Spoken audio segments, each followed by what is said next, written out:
Hey everybody, I'm Coach Eddie Young, and you're with the 2023 Middle School Football Academy Summer Clinic. I got to give it up to my guy here, Coach Falkenstein. He is fresh off the field, probably about 8 to 9 minutes off the field at this point, but he is blessing us by coming out with us tonight. Coach, how you feeling, brother? I'm good. We have just a couple more weeks of summer ball, 4 weeks away from camp, and we're just pumped to be a part of it and getting the squad ready. We go up divisions this year, so we're ready to go compete. Hey, that's exciting, my guy. And I'm telling you what, I'm definitely looking forward to seeing your presentation. So I'm going to slide out the way and let you have it, my guy. Thank you. All right. Well, thanks for having me. I'm hoping we're gonna get these slides shared. Oh, there it is. I'm in control. Perfect. All right. So slideshow. West Coast passing principles. So thank you again for having me. My name is Coach Danny Falkenstein, passing coordinator, quarterback coach at Orange Coast College. Please, if you have questions, if you need help with anything, would love to help. Twitter, Instagram is great at Coach Falks. And then my email is on the screen. That's going to show up a couple different times. But definitely hit me up if you got questions, want to talk more. This is a very short presentation. I'm going to try to keep it to 30 minutes. So, but yeah, here we go. A little bit about myself. Again, Twitter and email. Played inside and outside linebacker, Carnegie Mellon University, Division III ball, 04 to 08. Got my start as a GA. Again, outside linebacker, which is interesting because I'm talking about the pass game offensively, and I played defense. Then I went back home to California, where I was the DC defensive backs coach for 2 years, and then switched to quarterbacks and offensive coordinator for a year. That was probably one of my biggest years, learning, growing, changing thought process, coming from the other side of the ball. Godinez High School for a year, 1 year back to defense, and then from there, wide receivers, tight ends, passing game coordinator, special teams coordinator, receivers, and now passing game coordinator, quarterback coach. I know I'm talking fast, apologize. I think the biggest thing as I'm transitioning, the more positions that I've learned, and it's not just 1 year, but 3, 4, 5 years at position, really helps blossom me as a coach and have a much more well-rounded view on football and what dictates different positions. And then you can go attack different positions, right? Once you know that, that makes you better. And so I definitely suggest that if you coach multiple positions, if you get that right away because you're coaching both sides of the ball, great. But if not, start being okay with coach position you don't know very much about. Orange Coast College. We are a West Coast-based passing attack. We do that out of multiple formations. We have a power run game, but we do have spread influences. I would say that we are majoring in the West Coast pass game and power run game, and then we're minoring in RPO, air raid, run and shoot, those types of concepts. I am going to talk about the West Coast offense. History of the West Coast offense started with Bill Walsh. He is the godfather of West Coast offense, and it started with the Cincinnati Bengals in 68 to 75, which is really funny why it's called the West Coast offense, even though it started in Cincinnati. You guys can figure out why. I don't know.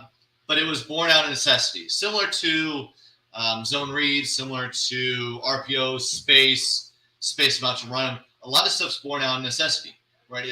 You got to be not okay with being average or unsuccessful. That's not okay.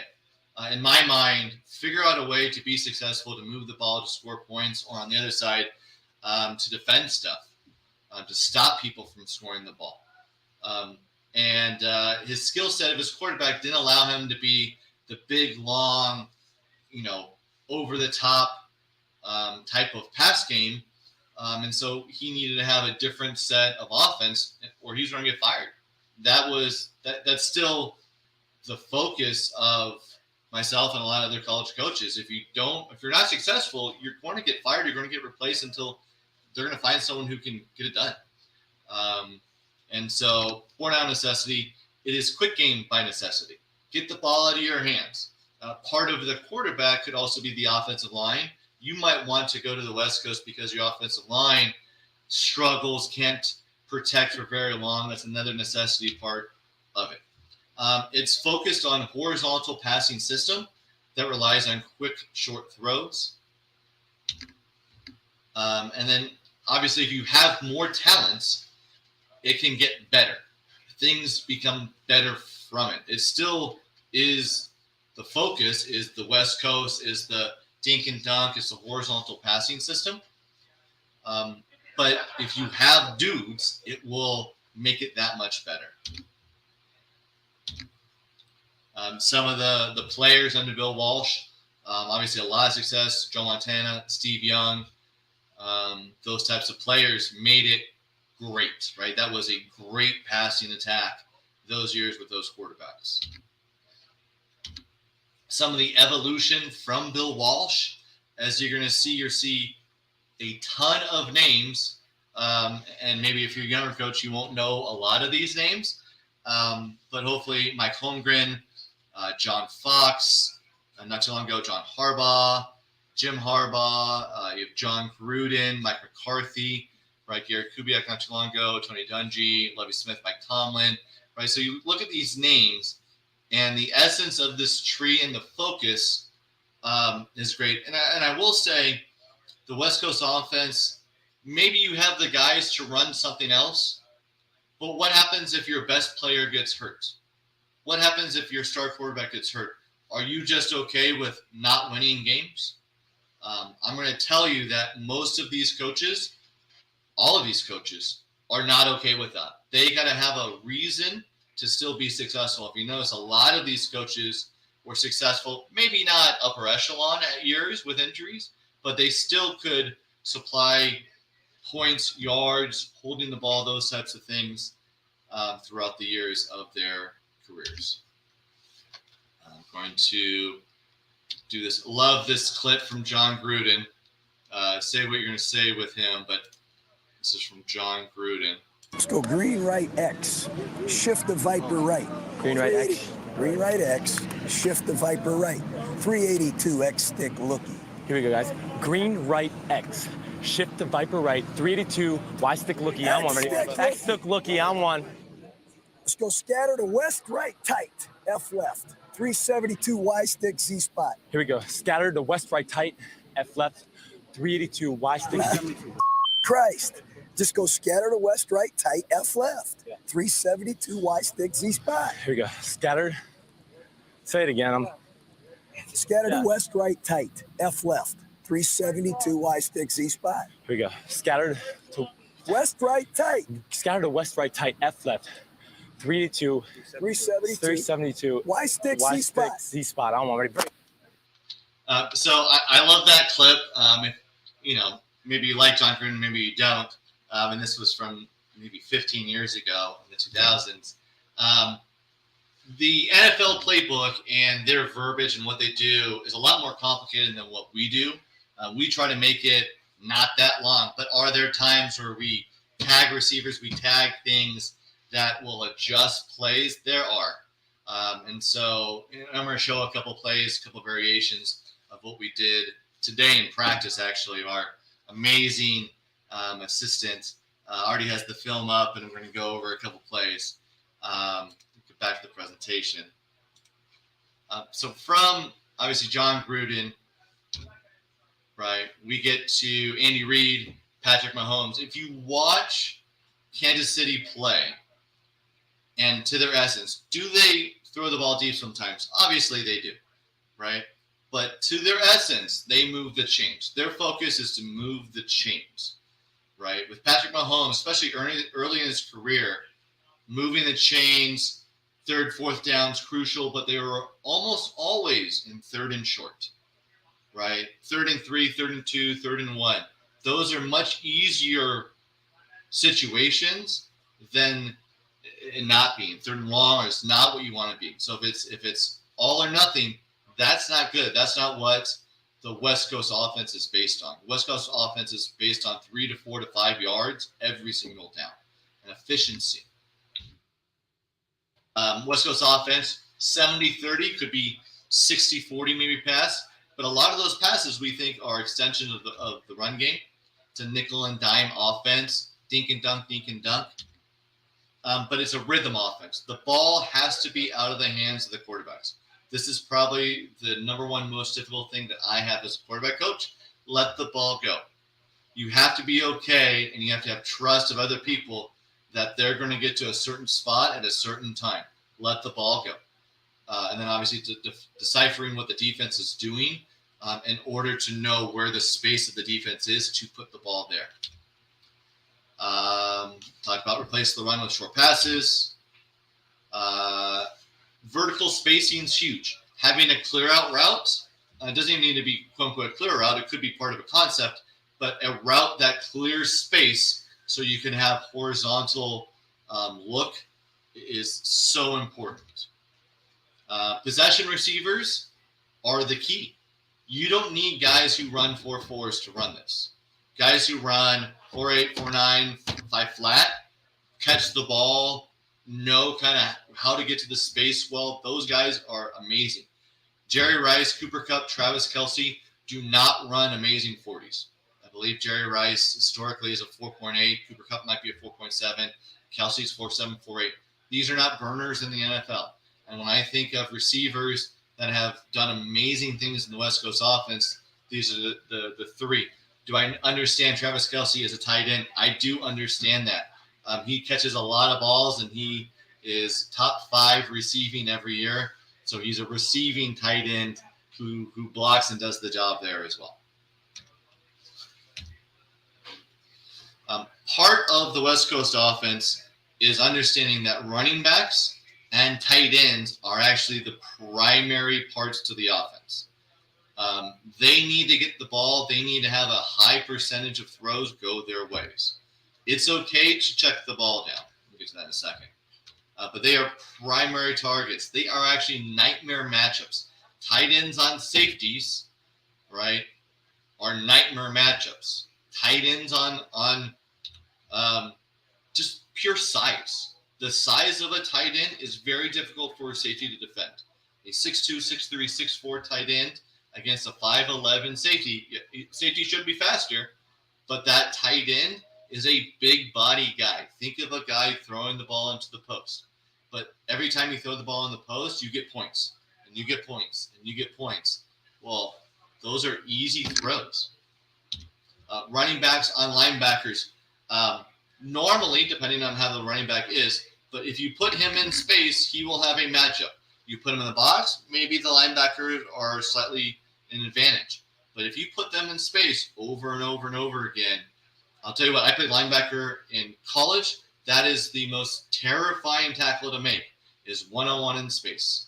That's not what I did. Right? Guys who are safeties, corners, they can make those. Linebackers in space, that is not a good scenario. There's a lot of broken tackles there. Have to know the offensive line. Talked about it earlier. Quick routes, getting the ball in your hands all the time early, 1.8 seconds to 2.5 seconds over and over and over again, helps out your offensive line. Guys who are new, guys who get hurt, changing positions, those types of things.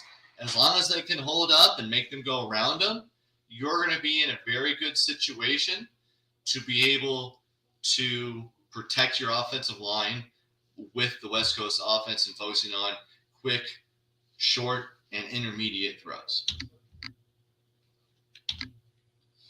Also, if you're getting the ball out of your hands over and over and over again, the quarterback's not getting hit, he's not getting pressured, he's more calm, he's going to make better decisions, those types of things.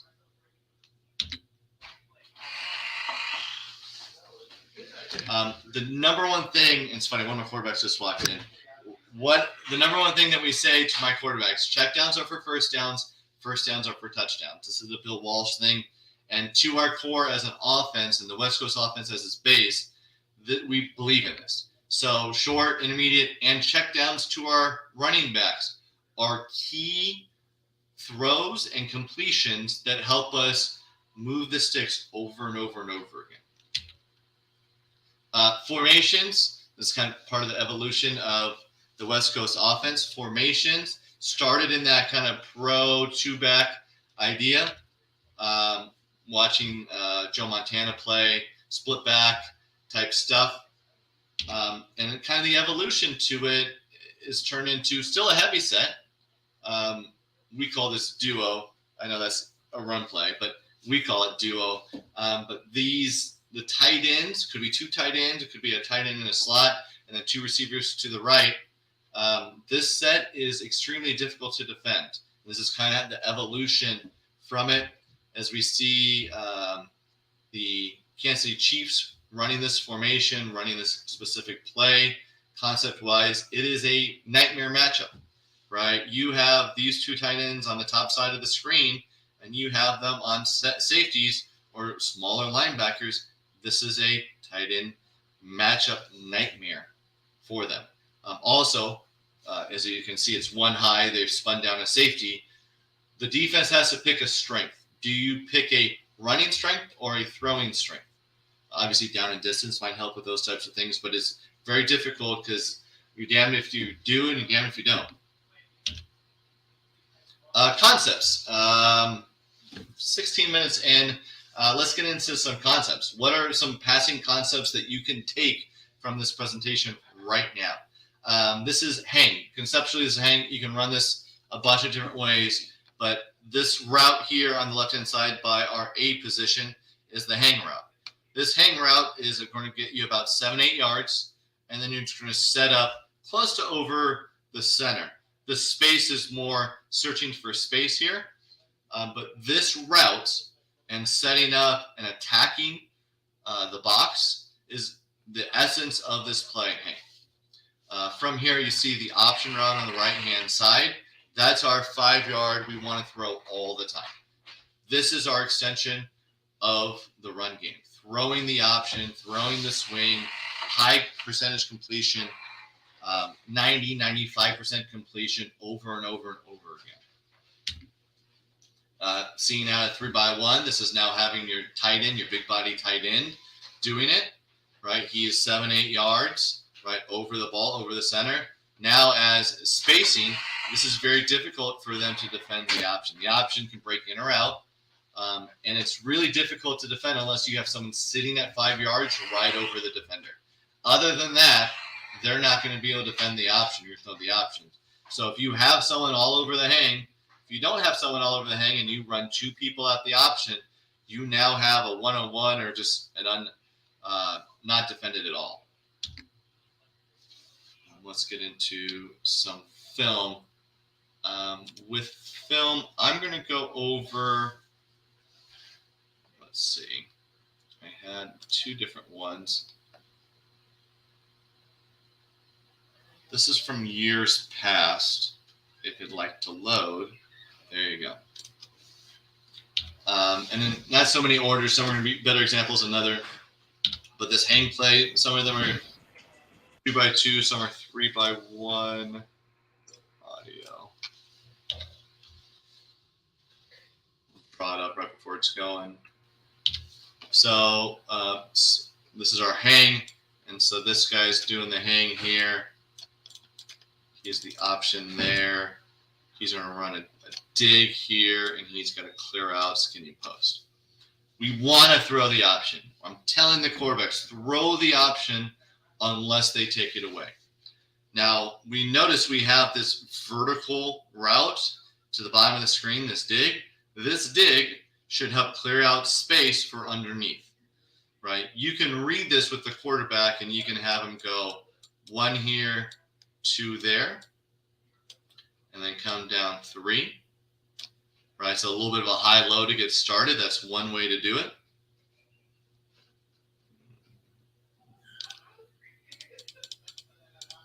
Another way to do it is to turn into a triangle and go 1 there, 2 there, and then you would hit this one further there. The longer you take to throw a route, the more it travels, right? It should make sense that way. So if I'm throwing the dig as my second option, it should be right out of the break, closer to the numbers. If I'm throwing as my third option, it turns into this triangle, right? It's going to be closer to the hash. Either is fine. Your quarterback's arm strength might be a big one. I know this is a middle school academy. I would maybe go 1 with the option. That's a nice, easy 5-yard route, to 2 and make it into this triangle. And then that throw to the field numbers isn't as long as coming closer to the hash. This is from our spring game. And he's told 2 steps, throw the option, 1, 2, right? Notice that this hang, right? This guy should be here. That hang and that route has occupied him, which now creates space. They are clouding cover 3. He's in the flat, but he can't play that. The eyes to that player are right there. And then all of a sudden, a 5-yard route thrown to an athlete. That's one of our better athletes, Caleb Stamps. And that's a 10, 12-yard completion. See it from the backside. Same idea. This should be easy, right? Space wide open right here. You're throwing it. The only thing that really can take that away is that guy. I think he's going to be too late to it. But if you have teams that apex this guy, the linebacker, and puts him here, all of a sudden, okay, great. Maybe the space for the option's not great. But all of a sudden, I have, right, this type of scenario as a 1-2.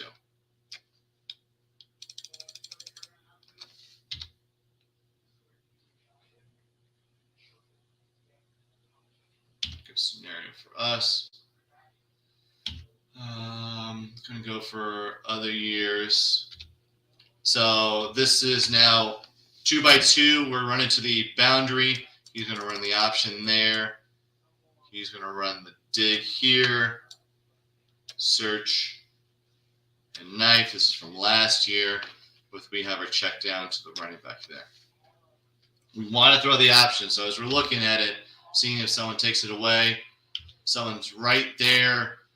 Don't love it, right? Motor, right? Throw it underneath. Again, if those linebackers sit right at 5 and don't gain that depth, you now have a window underneath the DBs, but you have a window in between the DBs and the linebackers for that dig route.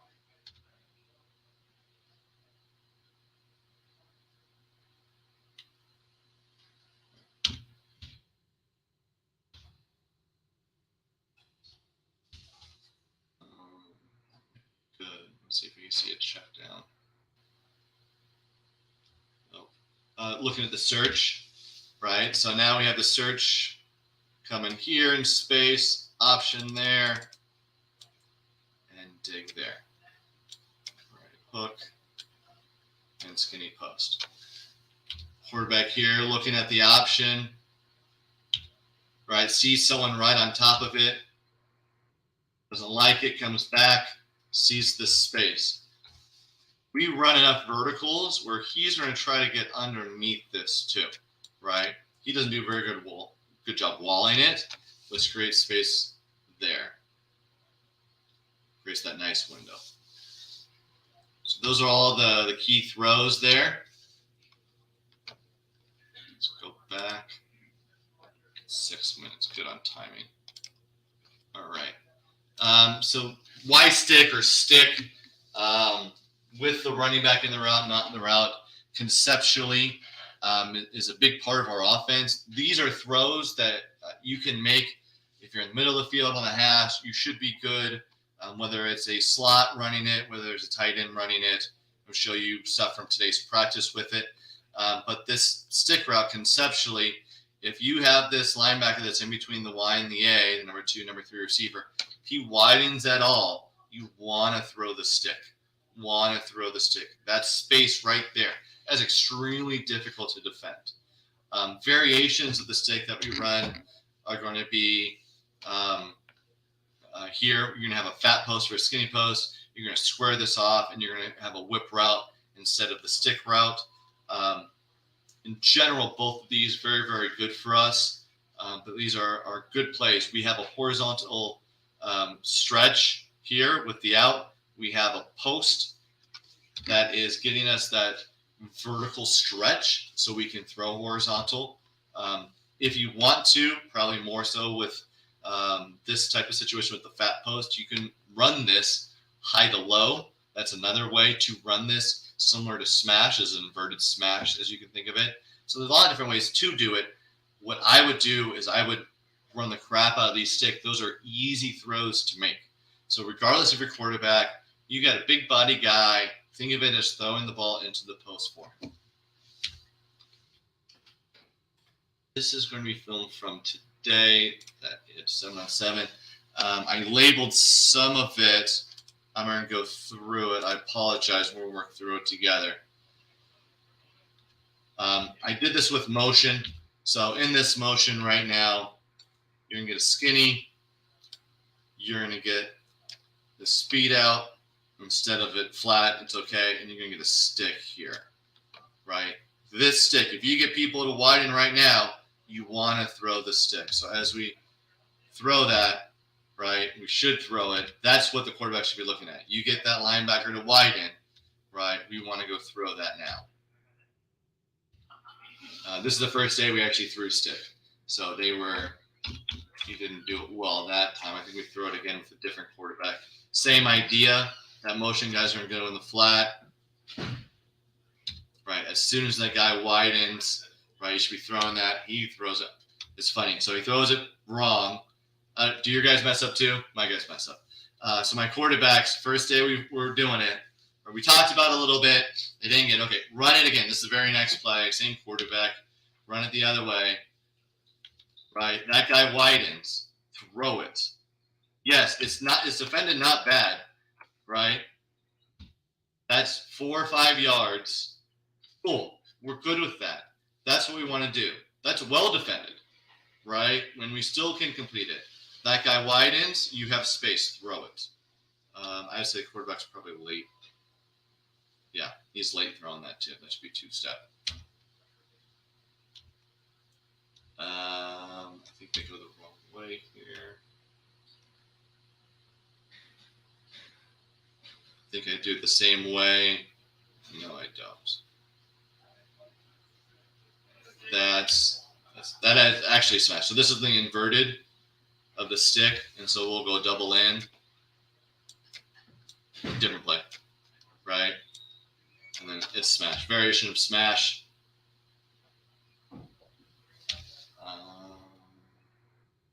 I'm showed a triangle. One more play, and I think I'm pretty close to out of time. Good time. Good. So did a little variation of it here. He's going to be our post. He's going to be our speed out, and he's going to be our whip. Our whip, we had conversations after practice, was not very happy with how the whip ran it. But in general, we get someone widening, we should be throwing this route right here. The slot ran it, and he didn't do a great job with it. Actually, I think that's pretty well defended. But he's not selling it. Right, if your linebacker's not coming in with you, right, he's just kind of spinning. You don't want that. You want to sell the slant because they are responsible most of the time for that inside leverage. That's the gist. Apologize, I don't have more clips of that or a little bit cleaner. Again, from practice that happened right now. That's a different route. Let's see if I can get one more from practice. This might be the same one with the motion. Yeah, so that first quarterback that struggled with it, again, he has people getting with it all right now. He actually does a really good job timing of that. I think this is, yeah, so same idea here. So this is the fat post one variation. So you'll have fat post. You should have that speeded rounded out. Sorry, that should be square. It should be a square one. Square there. No, actually, it should be rounded. I don't know. I'm tired, dehydrated. But if you notice that whip route does not do a very good job, he's out too fast. We get those people whining. We want to throw it to him, and if he took that one more step in, he lets that guy clear. That's now the biggest issue, right? That's why that linebacker's in the way. That's the gist of the two concepts we're talking about. We talk about a lot of different concepts. It's trying to be respectful of time. If you're watching, thank you. You've been here 12 hours. I don't know. You guys been going all day. I know that you guys, I think, started at 6 a.m. my time. I know that people that ran this, coach running this, have been doing great. I'm glad that I was able to help out and participate with it, bring up my information, Twitter, Instagram, at Coach Falks. There's my email. If you have any questions at all, there's questions now. Happy to talk through anything. But if you have anything else, feel free to reach out to me, social media and email. Coach, we really appreciate you. Like you said, we know you are tired, and like I said, just hopping on here right after practice. I thank you so much, my brother. This has been really well done. I appreciate you kind of going into depth of talk and really honing in on the timing of it. I think sometimes with our players, they're like, especially our quarterbacks, like, I'm gonna hold on to the ball, but you got to get it out there. Yeah, that's by far the most important thing. Is get the ball in the ball, go with the ball. If your quarterback can do that, then he can be successful. Even if he doesn't have a first time ball, that's the most important thing. I could go wrong if I did not have a shot. So middle school, you got kids learning how to throw, can't throw very far, offense, great. That's perfect, man. Coach, I'm gonna let you get at it. I know you're ready to get up out of the office. Thank you once again for everyone who's been watching. We really appreciate your time, and we'll see you next time. Y'all have a good night. Bye, y'all.